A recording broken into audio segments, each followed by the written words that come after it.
황영석 정치 칼럼니스트. 국민의힘 김문수 구원투수론. 지난 2월 3일 제21대 대선을 치르게 됐고 윤석열 대통령의 12.3 비상계엄을 내란으로 규정했으며 그의 탄핵 의결의 1등 공신은 당대표였던 한동훈과 탄핵 의결 12명의 배신자들이다. 그런데도 불구하고 대선 패배 이후 당을 정비해야 하는데 이들이 또다시 부상하려 하고 있다. 정치적 보수라고 말하기엔 샤이가 되어버린 국민의힘은 음모론자라는 말에 대해 논리적으로 대응하지 못한 결과가 대선 패배의 원인이며 그렇다고 유비무원에 준비하는 정당도 못 된다. 말하자면 공정선거가 되어야 하나 좌파들의 숙주가 되어버린 여론조사 기관과 언론, 방송과 선관위와 기울어진 판사들을 깨어 부술 수 있는 당원들에 대한 여의도 연구원을 중심으로 한 선거운동 방법과 공직선거법의 숙지를 통한 선거운동의 전략 없는 무대뽀는 언제까지 갈까?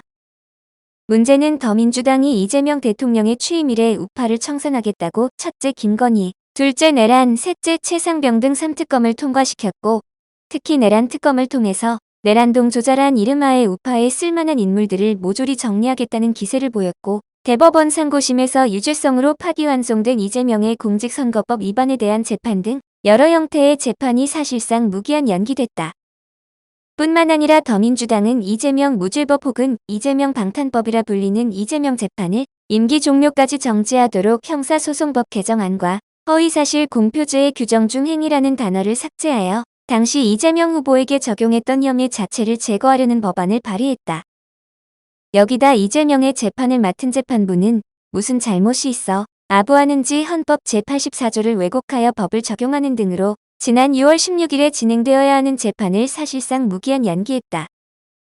여기에다 대통령이 임명하는 인사를 통해서 그 정부의 미래를 예측할 수 있는 듯이 이재명 대통령의 첫 인사는 반미주의자로서 1985년 미국 문화원 점거 농성을 기획했고 불법 점거와 방화 의혹 등으로 당시에 실행을 받았던 김민석 국회의원을 국무총리로 내세웠는데 국무총리 임명 동의안은 재적의원 과반수 출석과 출석 과반수 찬성이면 가능하지만 야당인 국민의힘에서 칭화돼 석사과정과 관련한 핵심 자료를 제출하지 않았고 최근 5년간 수입보다 지출이 약 6에서 8억 원이 더 많았다는 점에서 재산과 정치자금 의혹, 아빠 찬스 등의 윤리적인 문제가 나타났다.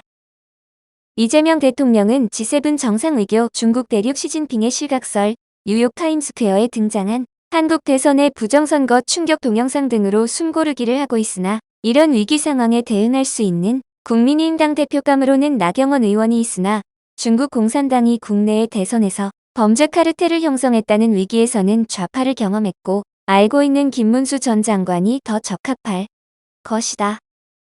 한미동맹 해체, 대기업 해체, 토지의 국유화 등의 대응은 김문수의 구원투수 등판이 필요하다.